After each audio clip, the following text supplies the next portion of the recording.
احسان کا بدلہ۔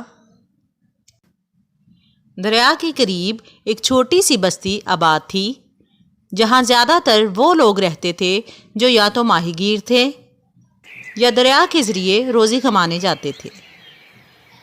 اسی بستی میں ایک سکندر نامی ماہی گیر اپنے بیوی بچوں کے ساتھ رہتا تھا۔ سکندر بہت محنتی شخص تھا۔ وہ روزانہ صبح سویرے دریا میں مچھلیاں پکڑنے جاتا اور سورج ڈھلنے تک اپنے کام میں مشغول رہتا تھا۔ شام کو ڈھیر ساری مچھلیاں پکڑ کر گھر لے آتا تاکہ صبح انہیں منڈی میں جا کر بیچ سکے۔ سکندر کے بچوں کو مچھلیوں کی بدبو سخت ناپسند تھی۔ وہ اکثر اپنے باپ سے پوچھتے کہ کیا دریا میں مچھلیوں کے علاوہ کچھ نہیں ہوتا؟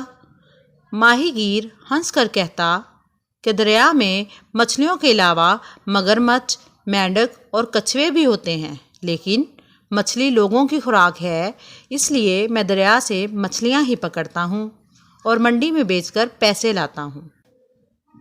پر بچوں کو تو مچھلیوں کی بدبو بہت بری لگتی تھی، تو انہوں نے اپنے باپ سے کچھوا لانے کی ضد کی۔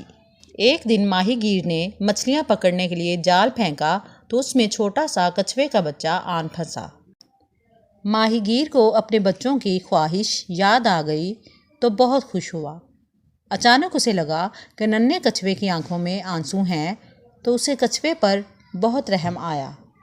تھوڑی دیر سوچنے کے بعد اس نے ننھے کچھوے کو واپس پانی میں چھوڑ دیا، کیونکہ اسے ننھے کچھوے پر ترس آ گیا تھا۔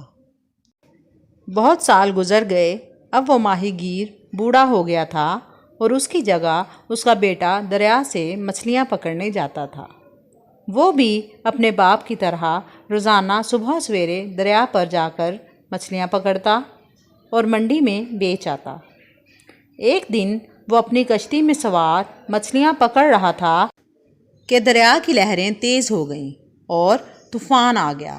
وہ بہت گھبرایا، اس کی کشتی ڈوب گئی اور وہ مدد کے لیے ہاتھ پیر مارنے لگا کہ اچانک ایک بڑا سا کچھوا اس کے سامنے آیا اور ماہی گیر کا بیٹا، جو ڈوبنے کے ڈر سے ادھر ادھر ہاتھ پیر مار رہا تھا، جلدی سے اس کی پیٹھ پر بیٹھ گیا۔ کچھوے نے لڑکے کو دریا کے کنارے پر پہنچا دیا اور ماہی گیر کے بیٹے کی جان بچ گئی۔ اخلاقی سبق: اگر ہم کسی پر رحم کریں گے تو خدا بھی ہم پر رحم کرے گا۔